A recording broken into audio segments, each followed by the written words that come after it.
Just 2 more minutes before we get started. Super excited to share this file with you all. It's basically going to be my entire admissions file, but mainly the interview notes. And the interview notes really show a lot about what admissions is looking for. My interviewer and I got along very well, and he wrote some very remarkable things about me. And you're going to see the comments and they're going to be great, but I also want you guys to think about why exactly I stood out so much to him. And I'll also explain it, of course. But I feel like it is such a great kind of way to see what admissions is actually looking for instead of just being told, right? Because you can go online and you can see all these different like blogs of former admissions officers or just consultants who have worked in the field for a while, but you can't ever really see what actually happens in the process. And this is a great way to kind of show you all. And it's also the work that I've been doing for the past 5 years. So I'm very, very excited to kind of share my expertise and under the breadth of my work. All right, we're going to get started in about a minute. Thank you all for joining. And if you haven't already, please drop your location in the chat as well as the grade level that your student is about to be in.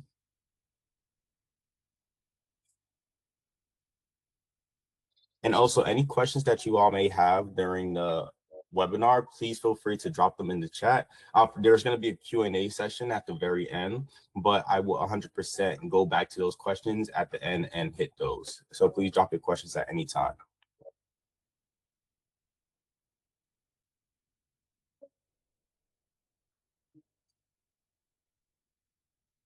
All right, a couple more people joining right on time, and we can go ahead and actually get started now.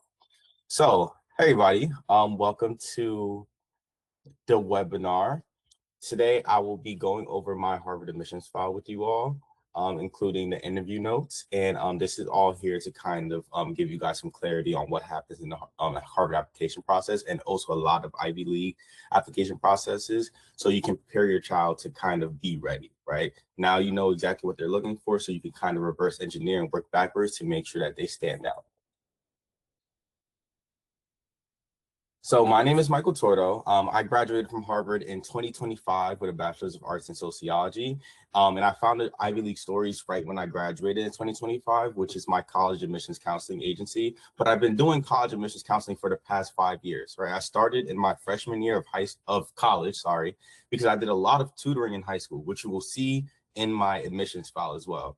All right, but I did a lot of tutoring in high school, and I was trying to figure out how to kind of transfer those skills over to college, and I was also looking for an on-campus job, and it manifested me working with Harvard Student Agencies, which is an on-campus college admissions counseling agency. And my first year with them went really well. I had a lot of great success with the students that I worked with, so I started working for private agencies after that, and then it kind of all accumulated, the success, the testimonials all accumulated, and I started my own business. And now I'm working for some of the top agencies in the field, such as Empowerly and ClearPaths as an independent contractor.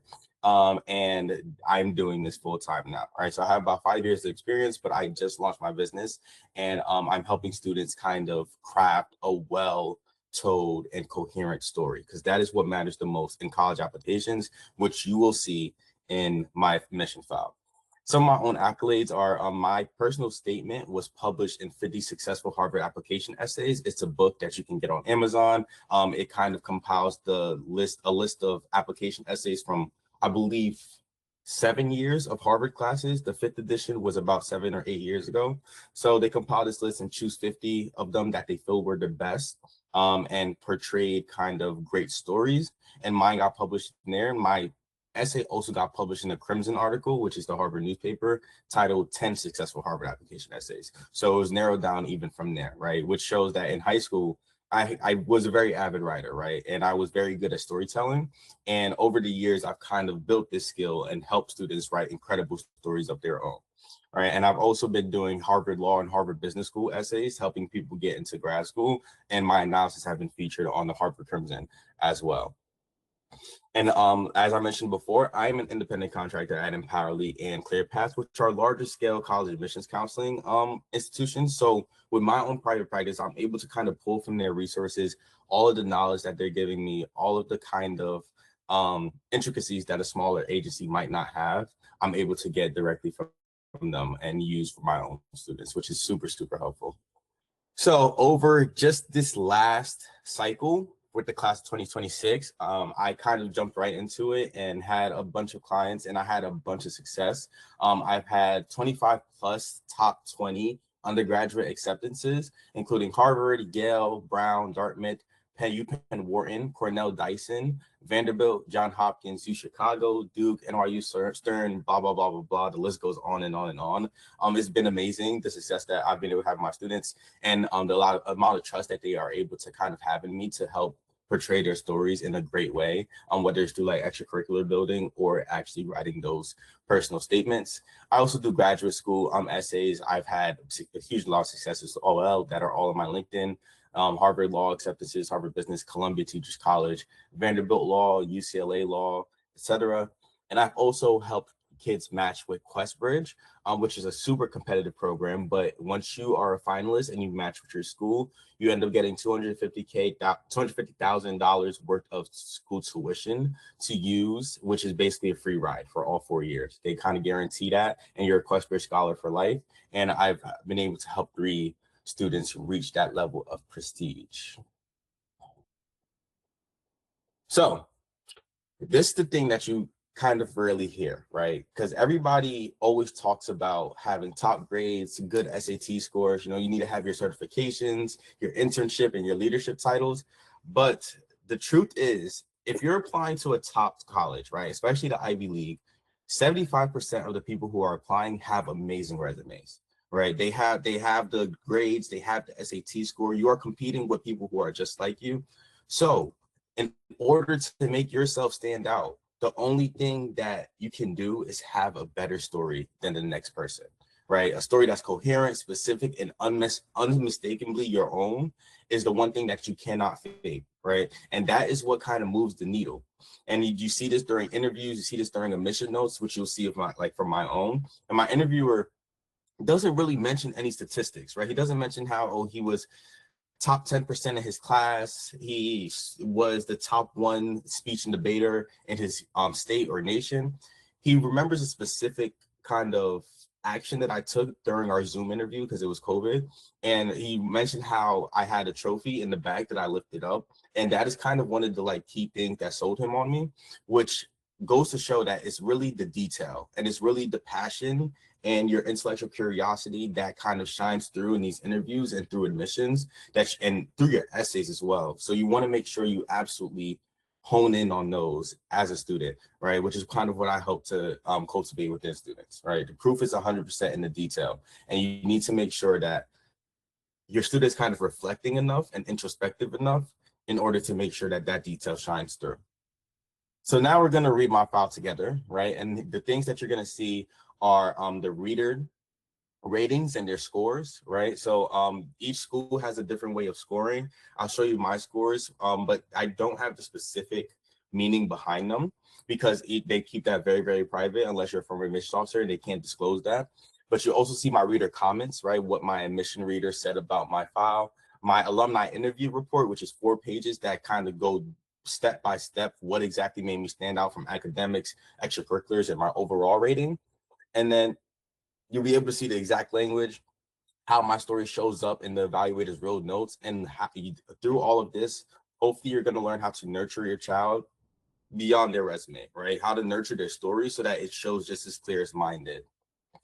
So now let us go ahead and open up my Harvard admissions file, what we have all been waiting for. So allow me to just switch my screen.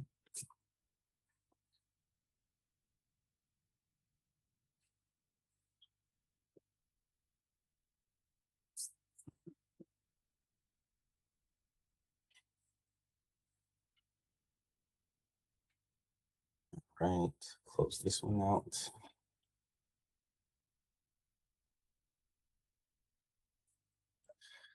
Sorry, bear with me while I work out these kind of logistics.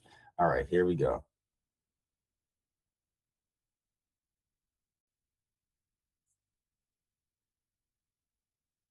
All right, can everybody see that first screen? Thumbs up. Beautiful. Thank you all. So this is the first page, right? The first thing I want you guys to notice is, it has all my information on here, has my GPA. But one of the most important things is the program tier. And you see here how it says most demanding. Has to do with academic rigor, right? It has to do with the amount of AP classes that you're taking versus the amount of AP classes that are available at your school, right? They want to make sure that you're actually going forth and choosing to take rigorous courses, right? That is 100% something that they look at, and 100% something that stands out in the top colleges, right? Because if you're not pushing yourself to take these AP classes, to take these college level courses, or whether it's like a dual enrollment course at a local community college, they have no way of showing that you can handle the course load at a college institution, right? So that is one of the very first thing that shows up and something to keep in mind, right? You have the top two curriculars that they place, which is really important because you want to make sure that you're not scattered everywhere, right? Because they want to see that you focused on two specific extracurriculars that really stand out and really show a lot about you. And then here are the ratings that I was talking about. You're going to see the ratings of my alumni interviewer and how those are ranked. It's between like 1 to 5, I believe. But these ratings, when it comes to the specific college admissions counselors, are very unique, right? And the placements are, you never really know what they are specifically, but it's kind of corresponded with the alumni interviewer. So it'll give you a lot of clarity after that. So first things first, when it comes to your extracurricular grid, you have about 10 slots to put activities in your Common App. And this is exactly what these are. You want to start off with the activities that you have put the most effort into, that you have excelled the most in, and that you've had the most impact and contribution. For me, it was speech and debate, right? I was president of my speech and debate team my last 2 years, and I did amazing, right? I had a lot of trophies. I had a lot of accolades. Sorry. It's interesting.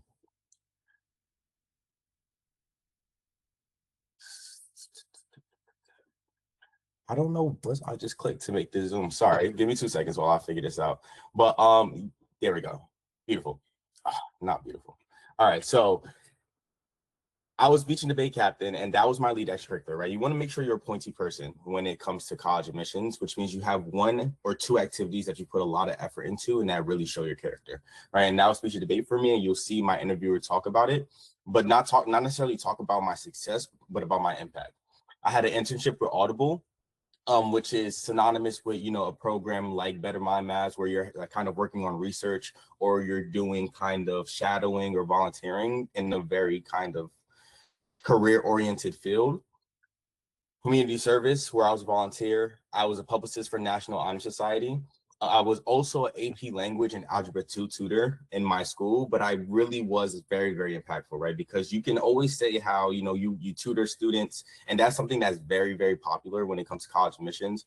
It's a very popular extracurricular, but you have to be able to show your impact, right? Whether it's through the amount of students that you helped or through your teacher recommendations, and make sure that the people that you tutored for can actually see the value and write about it well when your recommendations come out, and you'll see how my teachers did so in the next page. I also worked as a cashier at ShopRite, which is something that surprises a lot of parents sometimes. A part-time job is actually very, very, very beneficial for college applications, especially if you're spending your summer doing not too much, right? This was a COVID summer. Everything was getting back into like the spick of things, and I decided, I wanted to use my time in a productive way, so I got a part-time job as a cashier, right? And obviously it doesn't sound like the most prestigious thing, but it was absolutely a show of me having responsibility and having the consistency to be somewhere 15 hours a week for 50 weeks in a year. Right. I was also in the International Thespian Society for Theater, which connects to speech and debate, because I did a lot of competitive acting for speech. So you see that correlation there. And I also worked at a uniform shop. Right. So not the most like super impressive, extracurricular track. There are definitely students that I've worked with before who are doing tons of amazing things. But again, the amount of energy that I put into my Audible internship over the 3 years, as well as my speech and debate team, really, really helped me stand out as a person.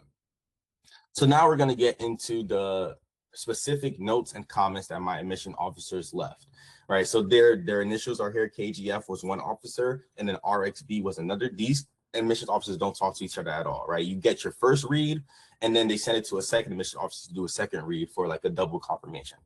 So KGF said, this is a North Star Lincoln Park, not the same as North Star Washington Park. And before this year, only one prior applicant, right? So they very much make sure that they're keeping track of who's applying from which school. Michael is the presumed valedictorian at this North Charter, and he has done so in the context of essentially living alone while his mom works. See the personal essay. He's a talented leader of the speech team, holds an Audible internship, and the support really hammers how impactful his tutoring has been. He has done this without question, without complaint, without incentive. He has simply done it to be of service to others, right? So this is really key, right? That support that they're talking about is not me, it's my teachers, right? It's the recommendations that came from the teachers that I've helped. And that really helps to solidify the activities in your extracurriculars, right? And that is exactly what I mean by having a clear and coherent story for college applications, because these admissions officers are getting thousands of applications a day. And then they have to read through all of them, not a day, sorry, through a cycle, and they have to read through all of them. And they need to make sure that the student that they're letting in have a very clear impact, right? And when you say, okay, I did tutoring and that's in your activities file, and then you have a teacher who also says his tutoring has been absolutely amazing, you get that double confirmation and it makes them all the more likely to admit you into their school, right? The teacher recommendations read much warmer and stronger than the coding suggests. A gracious, brilliant, thoughtful altruist who isn't afraid to shake things up in pursuit of a better future.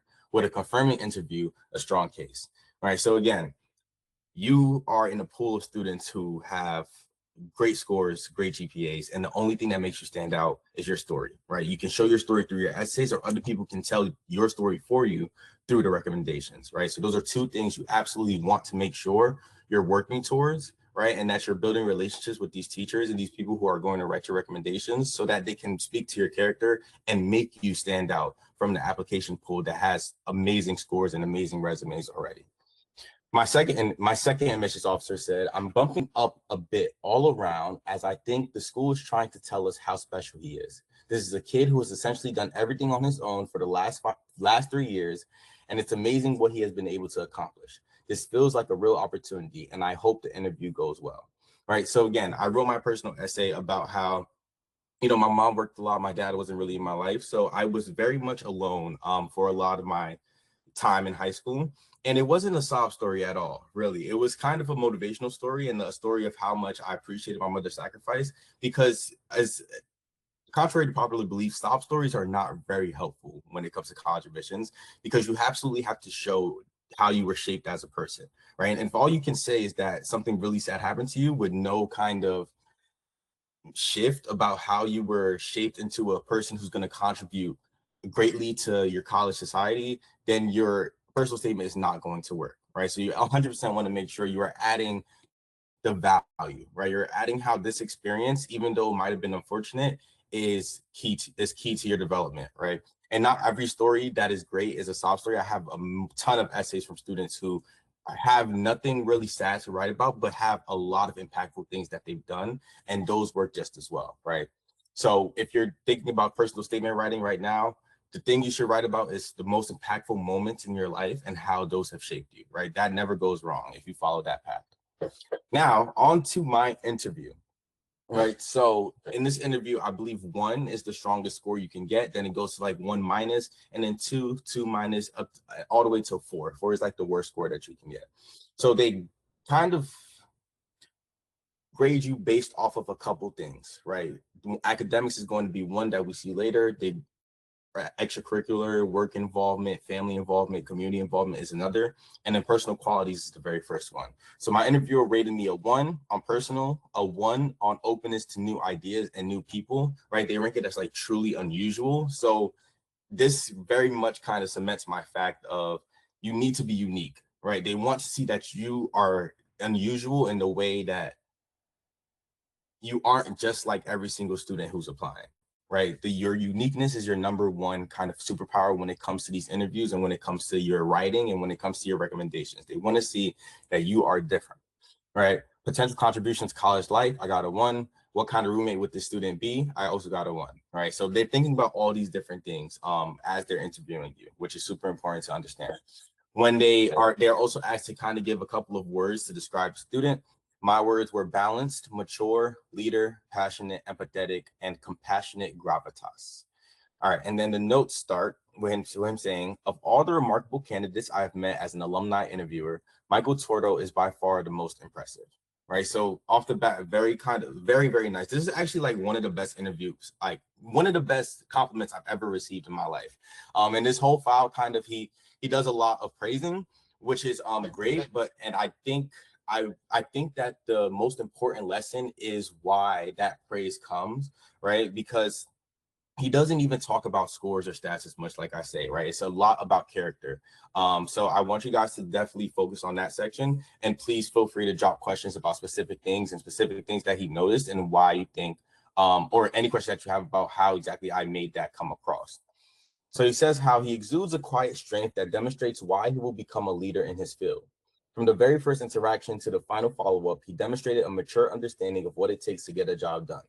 He is not only passionate, but effective at telling stories that are important to him and to society. And Ivy League stories, right? This is something that I've actually developed over time, and is definitely a passion of mine and something that I'm very skilled at and very good at ever since I was in high school. He is not only passionate, but effective at telling stories that influence him in society. If he pursues his interest in public speaking and broadcast journalism, I have no doubt he will be effective at mediating between the world and me to have an impact at making the world a better place. So that was my original career choice that I thought I wanted to do, because as you know, when you apply to college, they always ask you like, why this major? And I thought I wanted to go into like broadcast journalism. And in a way I still do, but just not in the kind of formal way. So my kind of dreams have changed and shifted, as every college student kind of does as they go through the time of college. But it's really important that you have something solidified that shows like you have a clear idea of where you might want to go when you do hit college. He spoke eloquently and with profound purpose, talking about the impact of the pandemic on him and his classmates and the mental health of kids trapped in toxic households trying to figure out their own place in the BLM movement. I think this concern demonstrates his unusual ability to extend his personal concerns to more broad social concerns of his peers and try and do something about it with hope and vision. He communicated effectively with his passion without volume or resort to base emotion. He is quite charismatic, but I took a few days to let his message sink in for me, and the content has staying power. He would be a considerate and inspirational roommate with a keen sense of what is going on for other people and when to get involved. Right. So you can also see a very key part of my just personality here, because as I told you all, I majored in sociology when I went to Harvard, and I very much was really excited about learning about social issues, whether it be income inequality, racism, social injustice, etc. And that really showed through my interview. Right. So I think one of the best things you can do for your children and as a student in general is making sure that they have a clear sense of discovery throughout their high school process, figuring out who they are, figuring out what they like to do, what interests them, so that when the time comes to really talk about it and really like kind of exemplify why they think college would be a great fit for them, they can do so through like the experiences that they've lived. And it can very clearly show through interviews and through admission files. He said, I would expect he would be a leader in house and campus activities. I suggested he look into Phillips Brooks House. He has demonstrated leadership prowess in his school senior committee where he was elected by his peers out of 144 highly competitive students. He clearly exudes character that appeals to his classmates. He has a rare ability to put himself in someone else's shoes and see troubles without judgment from another perspective. He spoke about specific classmates who were struggling in school. One girl who was not making the grade in a highly competitive academic environment and is now a top 50 student showed he knows where people are is not necessarily where they end up. And you never know what might be going on at home or inside a person, so their performance may not reflect their ability. He also spoke about his plan to set up a brother-to-brother peer mentoring program to peer juniors and seniors with freshmen and sophomores who are being disruptive. He mentioned that a nice, good kid who is always getting in trouble and how things can go awry when in a disruptive group. For the good of the kid and the school, he wanted to get them set up straight. Right. So two very specific examples. This is another thing. When it comes to writing your essays and also doing interviews, The way you shoot yourself in the foot is by being general, right? So you can say, I love doing community service because I love helping people out. I think it's great to give back to your community, but that is a textbook general statement. You want to absolutely have specific experiences from your life that helps to kind of convey your argument, right? And I had two that I told them about here. The more specific you can get, the better, because it gives them a sense of reality, right? It makes them know that what he's saying to me right now is real, and I believe him because he has done specific things that have shown this value that he's trying to like convince me that he has, right? So very, very important kind of factor there. Make sure you're always specific when it comes to essays, interviews, etc. Have specific examples to show. Extracurricular, athletic, community, employment, and family commitments, right? So this is a whole thing. It's about your commitments outside of school. His commitment to his public speaking is clearly genuine and not for the resume, right? They're looking for this, right? So it's very important that things that you do, that you put a part of your resume, have depth, right? Because if you don't have the depth, they're going to see that, because you're not going to talk about it with passion. You're not going to talk about things that you've done in order to elevate that kind of thing on your resume, right? If you're getting a certification today, are you going to work on that certification after you get it? Are you going to work in the same field? Are you going to expand on it, etc.? You need to make sure that the activities that you're doing are genuine, right? And they have a layer of depth that they're able to see through your application. He spoke of it coming from a deep desire to tell stories between the world and me with hope and vision and emotion. His school is laser focused on academics, and he mentioned no sports and decried the lack of student clubs, but he found the public speaking circuit in his sophomore year and never looked back. He has enjoyed almost immediate success, demonstrating natural gifts that he has built on these, and he has built on these with hard work, great dedication, and focus. He has won awards at the national level as well as topping the charts at state and regional competitions. His recognition in dual interpretation suggests to me that he works well in small groups and is sensitive to other peers as well as judges. I asked him to what does he attribute his success. He replied, I don't get nervous in front of a lot of people. I think about how to make the judges feel what you are saying. I can well believe he does this to a remarkable degree. This was my first Zoom interview, but I felt the same level of engagement at a distance as I have sitting in the library with a candidate. I consider this communication at a distance no mean feat. This public speaking before a large audience and judges clearly brings him great joy and is not just for the success, acclaim, and trophies that he earns. This joy comes from something inside him, finding out what he is meant to be doing. That is key, right? You want to seem like a person, right? And you want to seem like a growing, developing human. So you want to make sure that you do like the things that you're doing, because it shows, right? It absolutely shows. And if they see that you're just doing things for the sake of security or to get accepted, this is something I talk to a lot with my kids who want to go into finance. A lot of times, kids want to go into finance because they want a good job, to get money, right?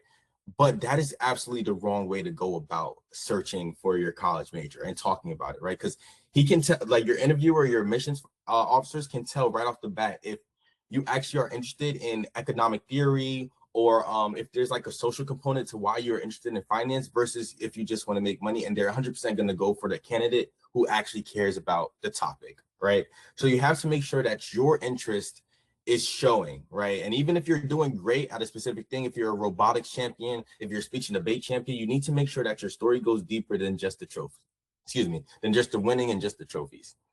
He continues to say, I hope he will consider Phillips Brooks House or writing for the Harvard Crimson or HBR, or explore theatrical productions as well as the student radio station as ways to feed the fire that burns within him.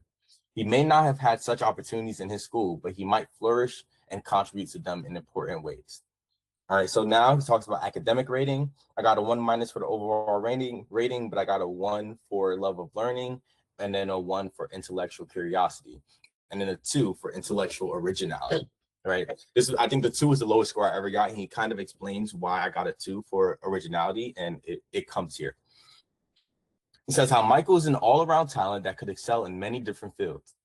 I think this makes him an excellent candidate for liberal arts education in general, and Harvard in particular.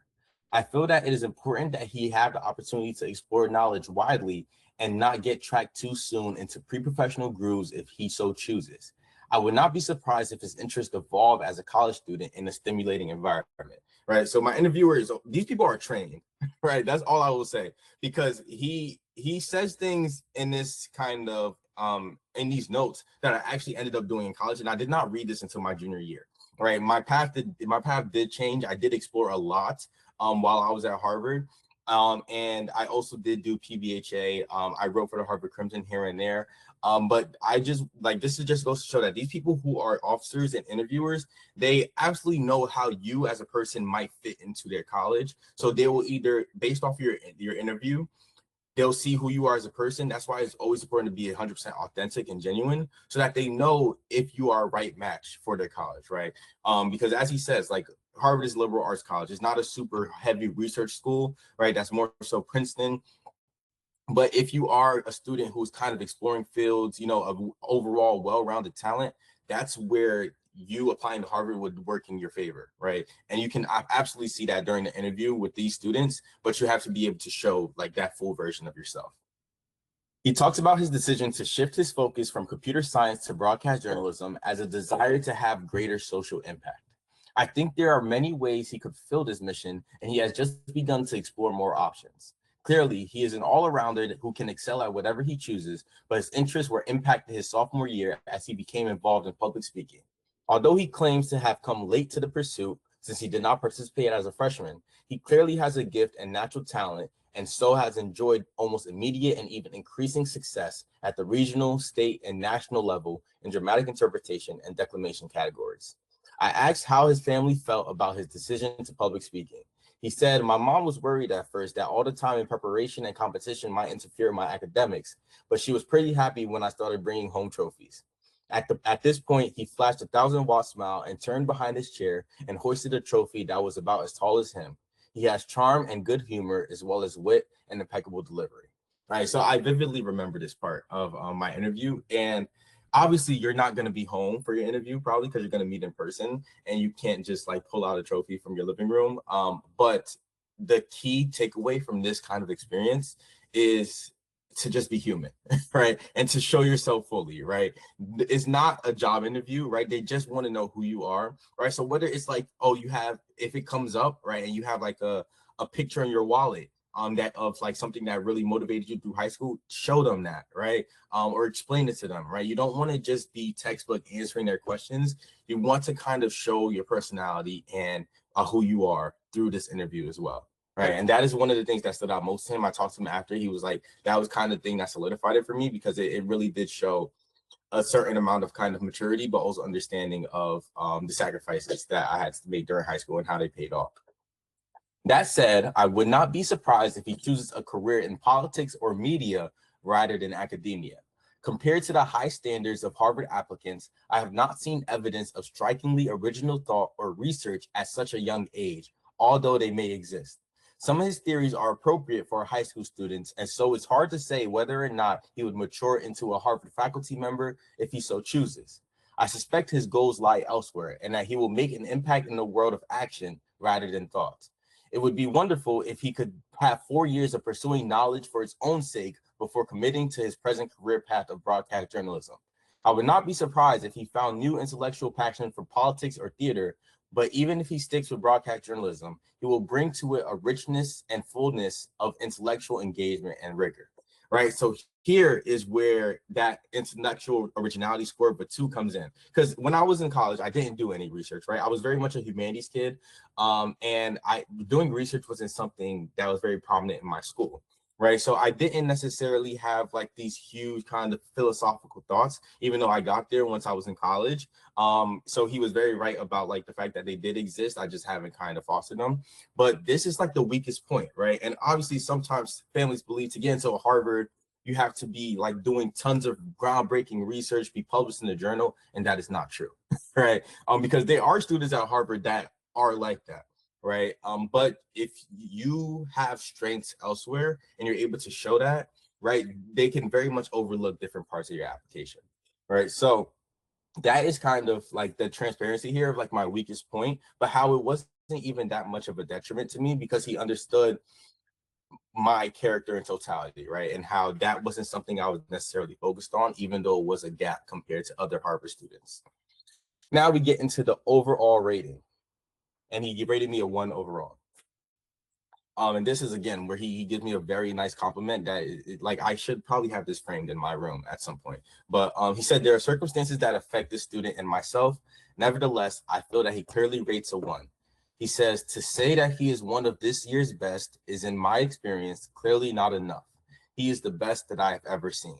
Right. And he says this even when he acknowledged that my intellectual originality isn't up to par with other Harvard students.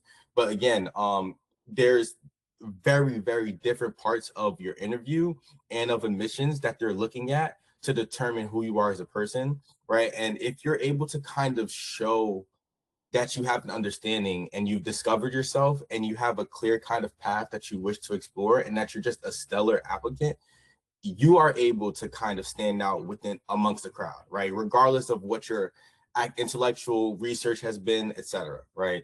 So I want very, very, very kind of like heartfelt compliment there, but I want to make sure that we're taking the actual like meaning behind it away. Right. Coming as he does from the challenges of Newark makes this all the more impressive to me. I live less than 10 miles away from him and his school, and yet I inhabit a world apart. I cannot fully appreciate the challenges he has had to overcome as a young African-American man focusing on outstanding achievement. I suspect he has had to be above reproach in situations I have never had to worry about. I have taken some time to reflect on my own feelings about this and my response to his undeniable charisma. I can well believe he had a visceral appreciation of nice, good kids getting into trouble and needing to be set straight. He has grit, and you can feel it when he speaks to you. Oh, there we go again. 1 second, y'all.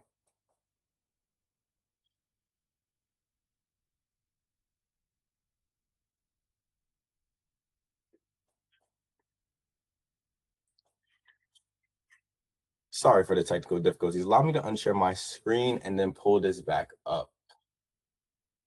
But I hope this has been insightful so far. Please make sure to drop your questions in the chat because this is the last page before we go into our Q&A.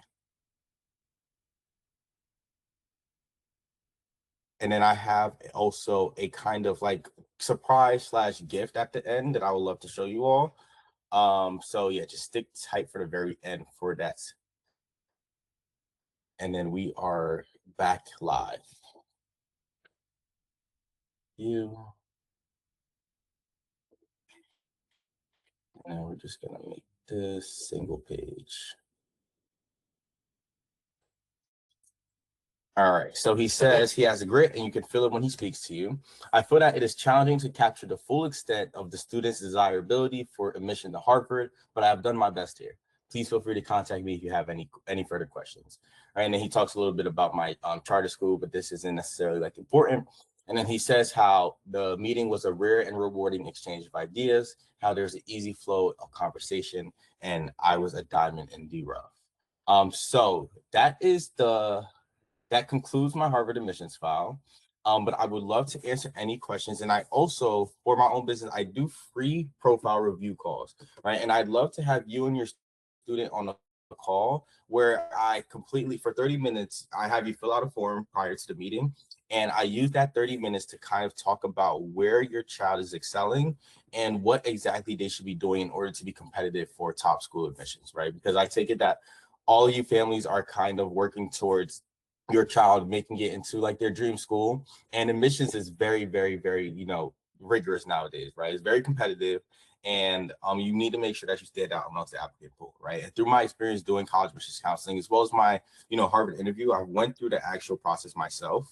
So one of my professors in school always said that there's no better person to know about an experience than somebody who's understood it by going through it. Right. So I 100% kind of know the field. I work for Empowerly. I've literally been helping students do this for very, very long. And I'd love to kind of give you all some free feedback, right? And valuable feedback about what your child can do in order to bolster their chances for admissions. So please feel free to book a call. You can scan this QR code. I'll also put a link in the chat in just 2 seconds. But yes, please also feel free to start dropping questions in the chat about anything about my specific admissions experience, anything in terms of recent admissions experience and students that I've gotten into college so far, etc.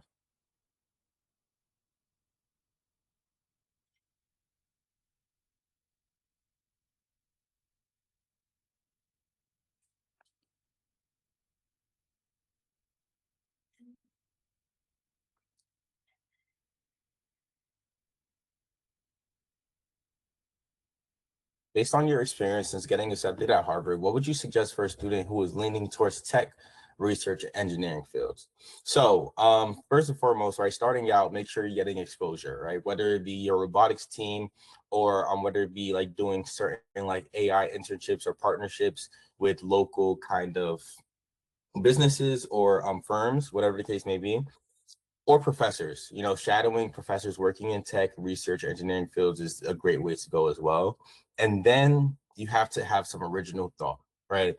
Because I think the thing that we see a lot today is how, especially in the computer science field, is very oversaturated, and it's not enough to just have a computer science degree, right? And that is 100% because the people who are getting the degrees now are people who have original thought about tech, right? And about research and about engineering. So now you have to do kind of a bit of soul searching and thinking about what exactly about tech captivates me and what kind of things do I want to work towards possibly developing, right? Or possibly helping to innovate.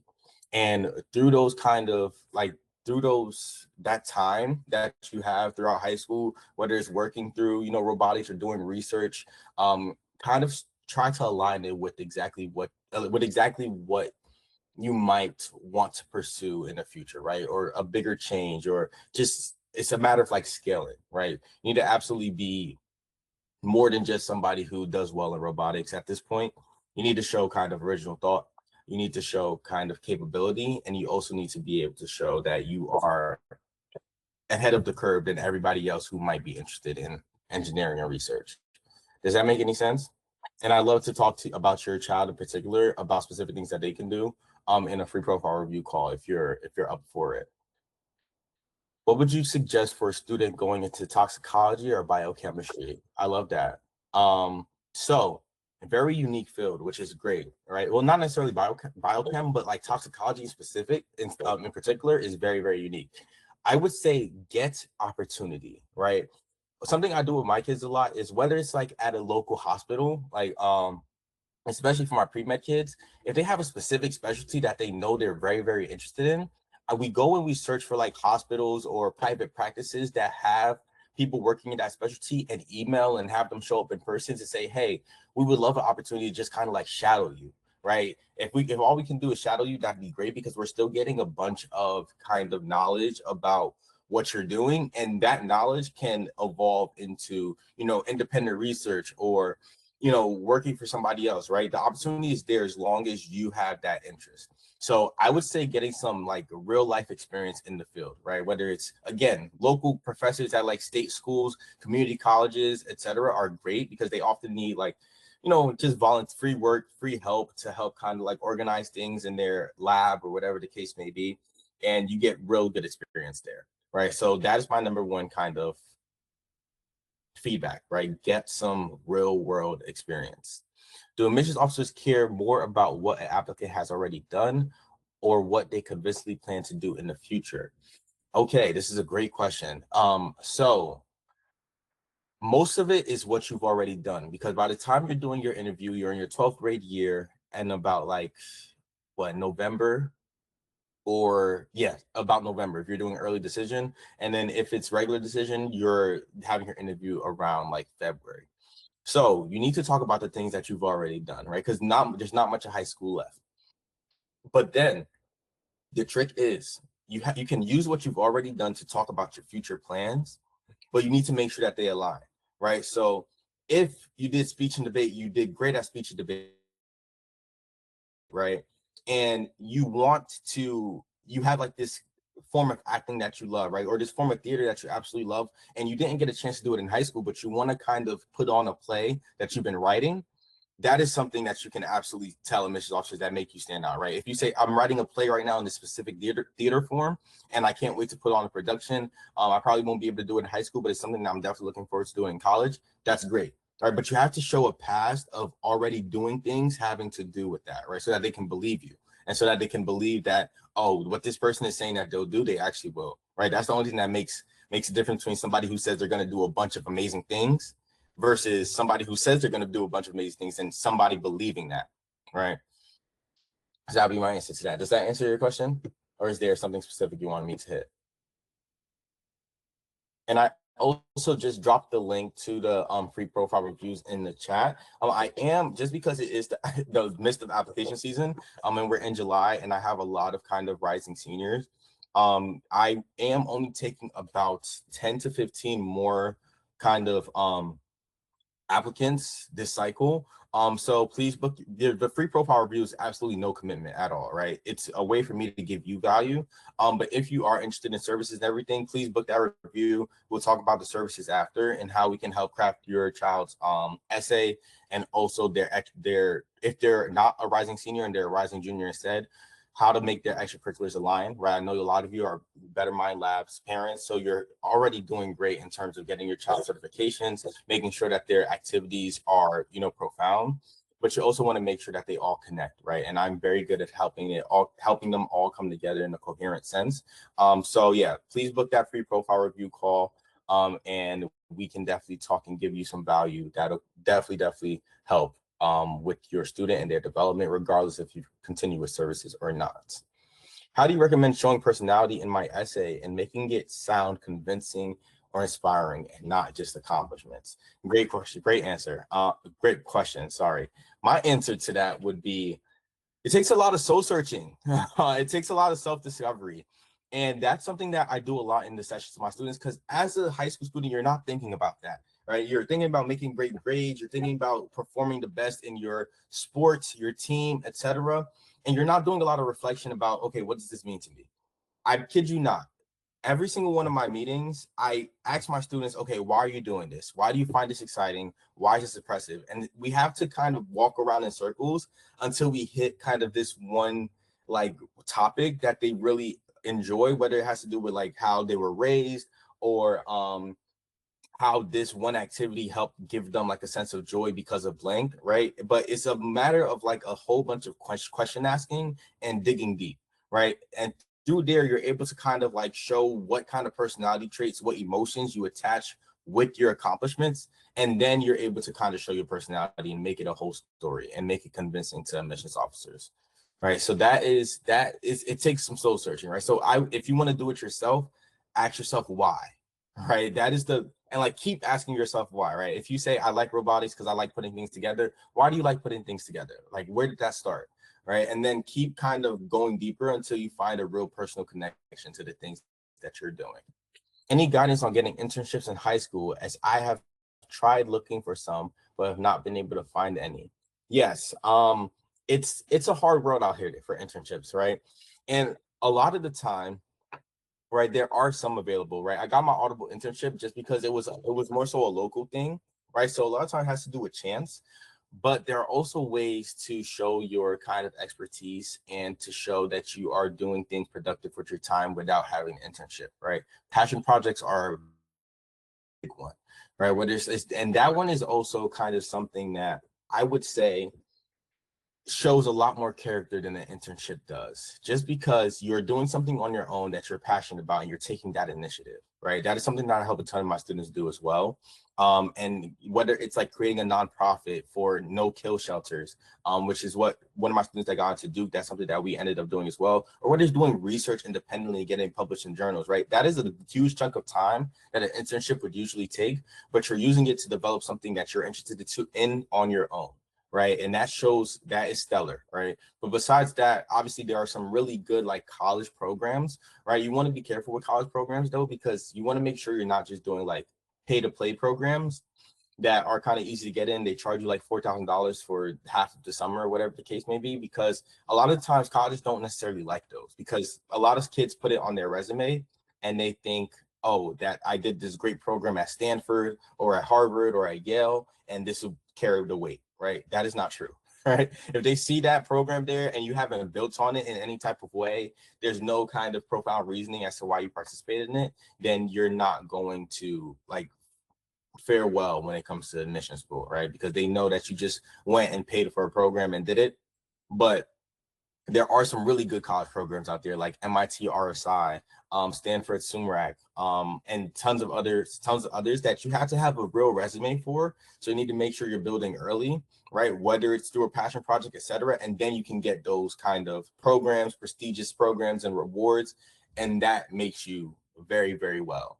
well standing, right? So I would say the best guide to getting a good kind of summer program or internship is you have to start early. You have to start doing things that kind of make you stand out, so you have an actual resume to show them by the time it comes to applying at 11th grade.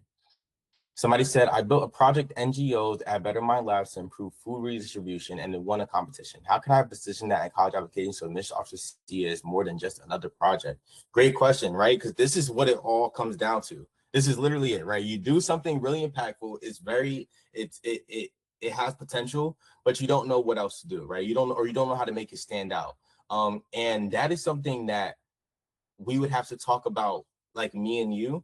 And that's where the free profile review comes in, like really well, right? Because I need to know a little bit more about you, your background, and the things that you've already done in high school, and how we can possibly use this project that you did for Better Mind Labs and kind of expand on it, right? Because it's great that you did the project, right? But now you need to make it bigger, right? Whether it's like it having community impact, right? Or you publicizing why this specific thing can be important, and you possibly getting funding to make more products like this and to have it be a part of different organizations, etc. Right? That's something that we work on together to kind of make sure that you're expanding and you have real impact and value amongst your community and amongst that one project.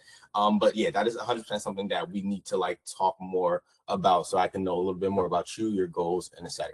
Does that make sense?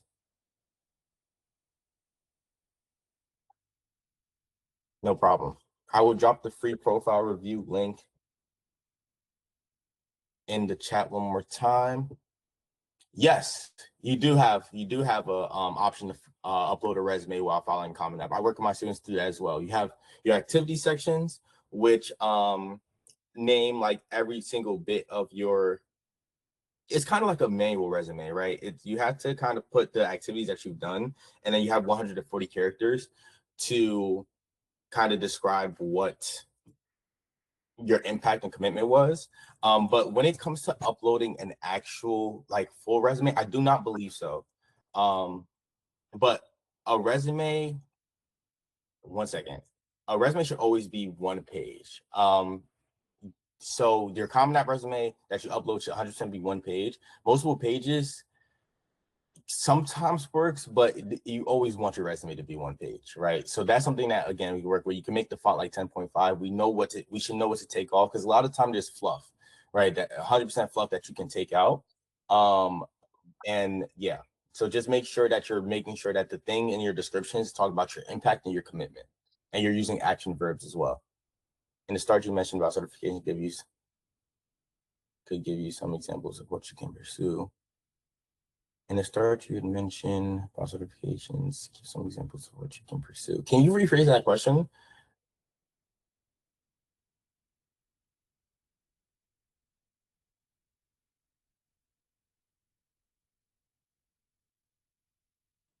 I think in the mention, I think in the beginning I mentioned how certifications can be great. But again, it's a matter of how you build on them because you going out getting a certification is 100% a great thing, right?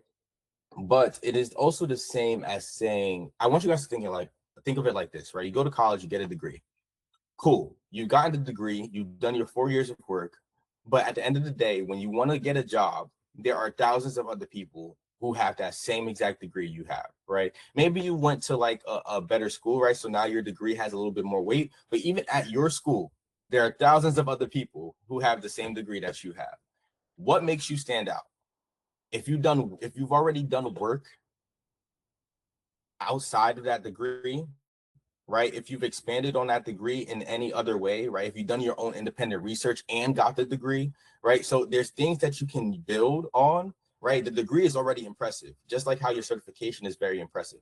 But in order to be the most selective to get into these top colleges, you absolutely need to build on these certifications, right? Whether it's through a project that you have or whether it's through getting multiple publications, etc. Right, you want to make sure that you're going to the next level, and there's always ways to like hit that next level to make you the most competitive you can be, right? I've worked with a lot of competitive students. I've worked this one of the most impressive students I worked with last year. Literally had 20. She took 22 AP exams, got a 5 on all of them. She did protein misfolding research, right? Because she was huge in Science Olympiad. right? She won a lot of science Olympiad kind of tournaments, but that wasn't enough, right? Her real interest in science was about, you know, diseases like Alzheimer's, cystic fibrosis, etc. And she decided that, like, well, she knew that it all had to do with proteins not folding correctly, right? So she decided, you know, I really want to do a lot of research on why these protein misfolding diseases happen in the first place. And if the answer is as simple as making sure that proteins fold correctly, why isn't there, you know, more energy and innovation happening to prevent diseases like Alzheimer's and cystic fibrosis, right? And she's done that research. She's done it independently. She's gotten it. She didn't even get it published at the time she applied to college, but she talked about how one of her motivating kind of professors was at U Chicago because they are leading the field in that work. And she got into U Chicago early decision, right? Very easy, right? But it's because she kind of continued to build on what she's already done. So that's what's most important. Any other questions before we go? I believe Better Mind Labs will send you all kind of a link to the free profile review. So if you need time to figure out when your student is available, or when your parents are available, because I think there's some students in here too. But yeah, if your parent is available to hop on with you so we can all talk about your profile together, that is useful. But yeah, I hope to see you all soon. Please take advantage of this offer and the value, just because I'll probably be able to give you some key specific ways to sharpen your story that you can 100% implement yourself, right? So there's absolutely no loss. And you want to make sure that you are staying competitive so that you have the brightest future you could possibly have, and end up at the college of your dreams. So any last questions in this last minute before I let you all go? It's been a pleasure, though, and thank you all for sitting through this for an hour, the day after July 4th. I hope you guys enjoyed your holiday. Thanks, Michael. Of course. All right. Well, with that being said, I think we're all good. But thank you all. And I will see you all at the free profile reviews, I hope.